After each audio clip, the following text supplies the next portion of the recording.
Bismillahirrahmanirrahim. Assalamualaikum warahmatullahi wabarakatuh. Rekan-rekan mahasiswa yang semoga dalam keadaan sehat dan selalu dirahmati oleh Allah Subhanahu wa taala. Baik, pada kesempatan kali ini kita akan belajar tentang diferensial parsial 2. Jika pada sesi sebelumnya kita telah belajar untuk mengetahui perubahan volume, maka pada pokok bahasan kali ini kita akan mencari atau kita akan belajar tentang laju perubahan volume, dimana kalau laju itu pasti ada berkaitan terhadap waktu. Ya, ini persamaan pada sesi sebelumnya bahwasanya V adalah pi r kuadrat kali H. Kemudian kita ketahui bahwasanya perubahan volume adalah turunan parsial V terhadap R dikali perubahan R ditambah turunan parsial V terhadap H dikali perubahan H. Nah, kalau kita mau mencari berapa laju perubahan volume ini terhadap waktu, maka kita harus memasukkan unsur waktu ke dalam persamaan, sehingga laju perubahan volume, ya, di sini laju perubahan volume terhadap waktunya atau perubahan volume terhadap waktu itu akan sama dengan diferensial parsial V terhadap R dikali perubahan R terhadap waktu ditambah diferensial parsial V terhadap H dikali perubahan H terhadap waktu. Pada kondisi waktunya itu mendekati 0, maka perubahan volume terhadap waktu itu akan sama dengan dV per dt. Kemudian pada kondisi yang sama perubahan waktunya mendekati 0, maka dr per dt atau perubahan jari-jari terhadap R sama aja dengan turunan R terhadap T. Begitu juga dengan H. Maka diperoleh persamaan akhir dV per dt atau turunan V terhadap T sama dengan diferensial parsial V terhadap R dikali turunan R terhadap T ditambah diferensial parsial V terhadap H dikali turunan atau diferensial H terhadap T. Contoh aplikasi. Nah, di sini kita dari soal ada sebuah silinder sepeda motor, kemudian radiusnya mengalami peningkatan dengan laju 2 cm per detik, sedangkan silindernya turun dengan laju 1 cm per detik. Nah, dari soal kemudian kita hitung. Yang pertama kita tentukan bahwa V sama dengan pi r kuadrat kali H, sehingga dV per dt dV atau turunan parsial V terhadap H yaitu 314 cm pangkat 2. Kemudian turunan parsial V terhadap R itu diperoleh 942 cm pangkat 2. Nah, dari soal diketahui ini lajunya adalah meningkat, sehingga di sini dr per dt 2 cm per detik, sedangkan hanya menurun dengan laju 1 cm per detik, maka dh per dt itu sama dengan minus 1 cm per detik. Kemudian masing-masing hasilnya tadi kita masukkan ke dalam persamaan, selanjutnya kita hitung sehingga diperoleh laju perubahan volume terhadap waktu atau diferensial V terhadap T yaitu sebesar 1750 cm3 per detik. Kemudian penerapan diferensial parsial 2 yang selanjutnya yaitu adalah untuk menentukan nilai dI per dt dari fungsi implisit. Nah, misalkan ada persamaan x kuadrat ditambah 2xy ditambah y pangkat 3 sama dengan 0. Nah, untuk menyelesaikan permasalahan yang seperti ini, kita bisa menggunakan fungsi implisit dengan mengasumsikan bahwasanya z adalah fungsi dari x dan y, sehingga persamaannya menjadi y sama dengan x kuadrat ditambah 2xy ditambah y pangkat 3. Selanjutnya kita ketahui bahwa turunan parsialnya kalau bentuk seperti ini atau perubahan z-nya itu diperoleh dari turunan parsial z terhadap x dikali perubahan x ditambah turunan parsial z terhadap y dikali perubahan y. Nah, karena kita mau mencari berapa dy per dx, maka kita perlu mensubstitusikan atau memasukkan unsur x-nya ke dalam persamaan, sehingga hasilnya dari perubahan y ini menjadi perubahan z terhadap x, maka diperoleh hasil perubahan z terhadap x atau laju perubahan Z terhadap X itu adalah diferensial parsial Z terhadap X ditambah diferensial parsial Z terhadap Y dikali perubahan Y terhadap X. Nah, pada kondisi perubahan X-nya ini mendekati 0, maka perubahan Z terhadap X itu bisa diasumsikan sama dengan dz per dx.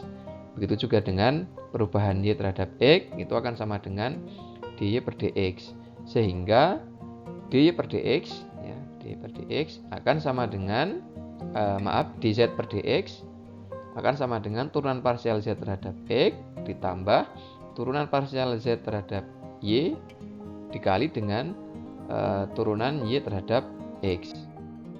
Sebagai contoh, nah ini kita ada contoh dari soal yang sama tadi, kita cari dy per dx-nya atau dz turunan parsial Z terhadap X.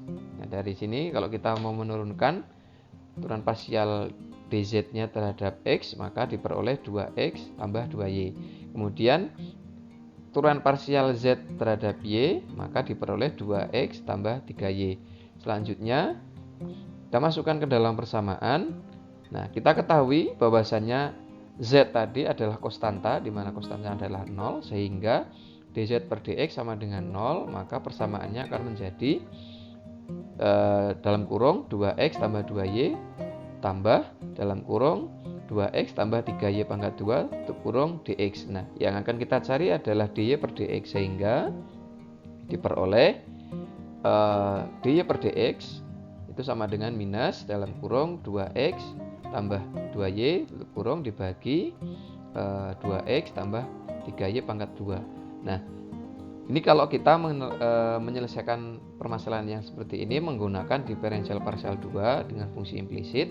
Nah, kita akan coba selesaikan dengan turunan implisit secara langsung tanpa diferensial parsial. Apakah nanti akan menghasilkan hasil yang sama? Nah, kita coba persamaan yang sama, kemudian kita turunkan ini dengan metode implisit, sehingga ini diperoleh X kuadrat turunan terhadap X-nya adalah 2X, kemudian 2XY turunan terhadap X-nya adalah 2Y, kemudian di sini masih ada Y, sehingga turunannya adalah 2X dy per dx. Selanjutnya 3Y turunannya adalah turunan implisitnya adalah 3Y pangkat 2 dy per dx sama dengan 0. Kemudian kita lanjutkan perhitungannya dan pada akhirnya akan diperoleh hasil yang sama dengan menerapkan diferensial parsial 2 untuk fungsi implisit. Jadi diperoleh hasil yang sama ya. Jadi kalau kita mau menyelesaikan permasalahan yang seperti ini, kita bisa menggunakan diferensial parsial, bisa menggunakan metode turunan implisit. Nah, selanjutnya ada bentuk yang lebih kompleks lagi. Di sini ada perubahan variabel ya, di mana Z yang itu merupakan fungsi X dan Y ya. Z adalah fungsi X dan Z. Nah, X dan Z itu adalah fungsi dari U dan V. Nah, ini agak kompleks lagi bentuknya. Maka kita mencari diferensialnya adalah ya seperti kita ketahui Z adalah fungsi dari X dan Y, maka turunannya atau nanti perubahan Z-nya itu adalah diferensial parsial Z terhadap X dikali perubahan X ditambah dengan diferensial parsial Z terhadap Y dikali perubahan Y. Ini adalah diferensial parsial dasarnya. Kemudian karena X adalah fungsi dari U, maka kita akan mencari dz per du. Kemudian juga Y adalah fungsi dari V, maka kita perlu mencari dz per dv atau turunan parsial Z terhadap V ya. Nah, itu bisa diperoleh dengan memasukkan ya atau melakukan turunan Z-nya ini terhadap U dan Z terhadap V ya. Jadi terhadap U dan terhadap V. Sehingga pada kondisi DU mendekati 0 dan DV mendekati 0, maka akan diperoleh persamaan yang seperti ini ya. Jadi perubahan variabel dari atau turunan parsial Z terhadap U itu merupakan hasil dari turunan parsial Z terhadap X kemudian dikali dengan turunan parsial X terhadap U ditambah turunan parsial Z terhadap Y ditambah turunan parsial Y terhadap U. Itu kalau kita mau mencari dz atau diferensial parsial Z terhadap U. Kalau diferensial parsial Z terhadap V, maka diferensial parsial Z terhadap X dikali dengan diferensial parsial X terhadap V ditambah dengan diferensial parsial Z terhadap Y dikali dengan diferensial parsial Y terhadap V. Nah, ini sebagai contoh ya, ini agak rumit contohnya. Jadi Z, di mana Z sama dengan X pangkat 3 ditambah Y pangkat 3 ya. Jadi Z sama dengan X pangkat 3 ditambah Y pangkat 3, di mana X-nya adalah R cos theta, Y-nya adalah R sin theta. Nah, carilah turunan parsial Z terhadap R dan turunan parsial Z terhadap theta. Nah, ini bentuknya sudah sangat kompleks sekali. Yang pertama, kita cari masing-masing nilai dari turunan parsial Z terhadap X, kemudian turunan parsial Z terhadap Y, kemudian turunan parsial X terhadap R, turunan parsial Y terhadap R. Setelah ketemu, baru kita masukkan ke dalam persamaannya, sehingga hasil akhirnya dz per dr atau turunan parsial Z terhadap R diperoleh 3 dalam kurung X pangkat 3 cos theta ditambah Y kuadrat sin theta. Kemudian yang kedua, turunan parsial Z terhadap theta, ya sama langkahnya. Yang kita butuhkan dalam persamaan ini kita cari dulu. Jadi ada turunan parsial Z terhadap X, kemudian turunan parsial X terhadap theta, turunan parsial X terhadap theta, kemudian turunan parsial harusnya turunan parsial Y terhadap theta ya. Ini kita cari masing-masing nilainya, kemudian kita masukkan ke dalam persamaan ya, sehingga diperoleh hasil akhir turunan parsial Z terhadap theta yaitu minus 3R dalam kurung X kuadrat dikali sin theta dikurang Y kuadrat dikali dengan cos theta. Demikian materi yang dapat saya sampaikan pada kesempatan kali ini. Mohon maaf bila ada kesalahan dan kekurangan. Saya akhiri. Wassalamualaikum warahmatullahi wabarakatuh.